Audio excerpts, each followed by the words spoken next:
नमस्कार। राजस्थान स्थानीय निकाय चुनाव। राजस्थान स्थानीय निकाय चुनाव में सरपंच, जिला परिषद, वार्ड पंच के चुनाव आते हैं।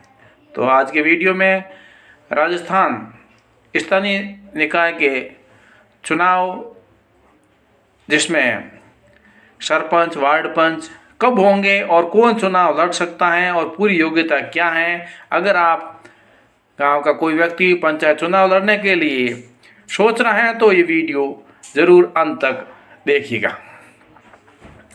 पंचायत चुनाव कब होते हैं? राजस्थान में सरपंच और वार्ड पंच के चुनाव हर 5 साल में होते हैं, लेकिन इस बार चुनाव 5 साल पूरे होने के बाद में भी SIR का काम होने की वजह से आगे सरक गया है और तो आने वाले समय में होगा, लेकिन निश्चित तारीख नहीं बता सकते। ये चुनाव राज्य निर्वाचन आयोग राजस्थान करवाता है। जब पंचायत का कार्यकाल पूरा हो जाता है या किसी कारण से पंचायत भंग होती है तो आयोग चुनाव की तारीख घोषित करता है। आमतौर पर चुनाव 2 या 3 चरणों में कराए जाते हैं और पहले मतदान, फिर मतगणना और अंत में शपथ ग्रहण। सटीक तारीख हमेशा अधिसूचना आने के बाद ही तय होती, इसलिए ये कहना मुश्किल है कि राजस्थान में सरपंच की चुनाव कब है। तो सरपंच कौन होता है? सरपंच ग्राम पंचायत का मुखिया होता है और वो पूरे गांव का प्रतिनिधि होता है। सरपंच का काम होता है ग्राम सभा की बैठक बुलाना, सरकारी योजनाओं को गांव तक लाना और विकास कार्यों को सही तरीके से करवाना। सरपंच बनने की योग्यता क्या होती है? अब बात करते हैं सबसे ज़रूरी सवाल की कि सरपंच बनने के लिए योग्यता क्या होती है। कई अलग अलग राज्यों में अलग अलग योग्यता हो सकती हैं। जैसे पिछली बार राजस्थान में योग्यता कुछ नहीं, अनपढ़ भी सरपंच बनते थे, लेकिन फिर भी पढ़ा लिखा हुआ तो भी विकास कर पाएगा। और भाई पढ़ा लिखा नहीं है तो उसकी जानकारी नहीं होगी, वो पढ़ नहीं सकता, लिख नहीं सकता, क्या तो उसमें बहुत डिफरेंस फर्क पड़ता है।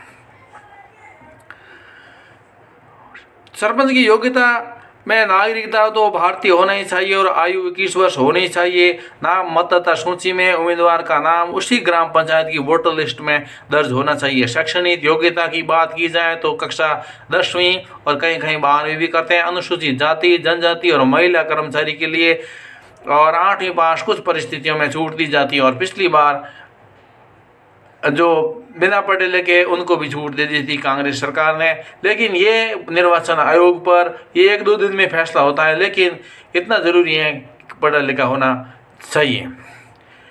और शौचालय अनिवार्यता, उम्मीदवार के घर कार्यशील शौचालय होना अनिवार्य है। हालांकि पूरे भारत में मोदी सरकार ने शौचालय बना दी है, लेकिन एक औपचारिक ऐसा होना चाहिए। 2 से अधिक संतान नहीं होनी चाहिए। 1 जून 2002 के बाद से 2 से अधिक संतान होने पर उम्मीदवार अयोग्य माना जाता है। आपराधिक अयोग्यता की बात की जाए तो किसी गंभीर अपराध में सजा प्राप्त व्यक्ति चुनाव नहीं लड़ सकता।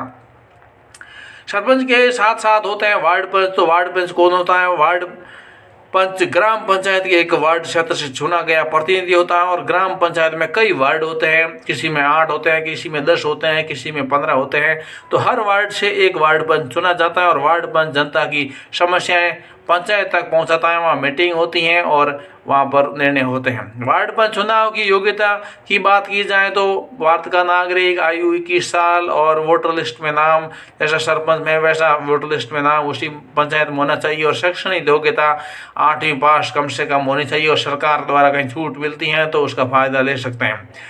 और घर में जो सरकारी है वो शौचालय और 2 से अधिक संतान नियम है वो भी लागू होता है। चुनाव प्रक्रिया की बात की जाए तो राज्य निर्वाचन आयोग अधिसूचना जारी करता है सबसे पहले, और उसके बाद में नामांकन पत्र भरे जाते हैं और नामांकन की जांच करते हैं कि इसकी बराबर योग्यता है कि नहीं है। और फिर कोई चाहे नाम मतलब कैंसिल हो जाता है तो वह अयोग्य हो जाता है और नाम उसमें जुड़ता है तो और यदि वो चुनाव नहीं लड़ना चाहता है तो नाम वापस भी ले सकता है। नाम वापसी की प्रक्रिया होती है, फिर चुनाव चिन्हों का आवंटन होता है और फिर मतदान की तारीख जो होती है वह मतदान होता है। फिर मतदान के बाद में मतगणना की तारीख होगी तो मतगणना होती है और फिर अंतिम परिणाम रिजल्ट घोषित कर दिया जाता है।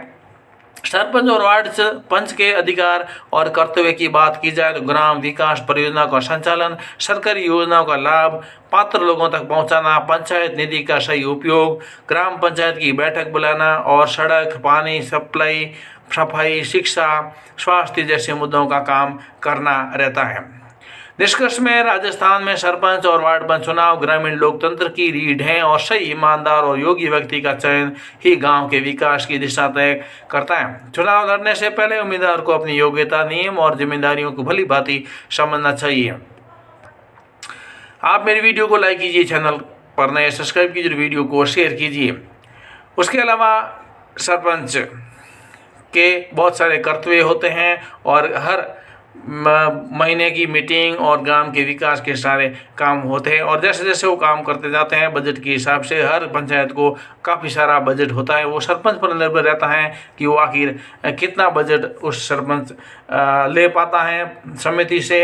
और फिर पंचायत समिति में भी जिला परिषद के चुनाव होते हैं और उसमें भी योग्यता करीब करीब वही होती हैं और ये सरपंच चुनाव के बाद जिला परिषद के वहाँ होते हैं और वो भी विकास कार्य और इसकी प्रकार। हालांकि इसकी पूरी जानकारी अभी वीडियो लंबा हो जाएगा, नहीं दे पाऊंगा आगे। आज मैं सरपंच चुनाव की योग्यता और सरपंच वार्ड पंच की ही है। तो आज के लिए बस इतना ही। बहुत बहुत धन्यवाद। जय हिंद।